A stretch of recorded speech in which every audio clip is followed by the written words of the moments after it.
বদরের ময়দানে এই পাশে কোরাইশ, এই পাশে মুসলমানেরা। বিশ্বনবী জালামি ভাষণ দিলেন, তোমরা দেখতে পাচ্ছ এটা বদরের ময়দান না, এটা আল্লাহর জান্নাত, ওই জান্নাতের দিকে ছোট।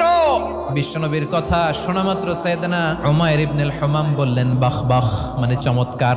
বিশ্বনবী বললেন মা ইয়াহমিলুকা আলা কওলিকা বাখ বাখ ইয়া উমাইর, আমার এই কথা শুনে তুমি কেন বললা বাখ বাখ? ইয়া রাসূলুল্লাহ, আপনার এই কথা শুনে আমি বড্ড খুশি হয়েছি, আর আমি প্রত্যাশা করছি আমি যদি ওই জান্নাতের মালিক হতে পারি তাহলে কতই না ভালো হতো। সুবহানাল্লাহ বলেন। বিশ্বনবী বললেন উমাইর আনতা মিন আহলিহা, তুমি ওই জান্নাতের অধিবাসী, তুমি জান্নাতি। উমাইর চিন্তা করলেন আমি জান্নাতি, নবীর মুখ দিয়ে যখন বেরোইছে ওই জান্নাতে তো আমার ঢুকতেই হবে, কিন্তু হাতে 3টা খেজুর খেয়ে যদি জিহাদের ময়দানে যাই তাহলে জান্নাতে যেতে তো দেরি হয়ে যাবে।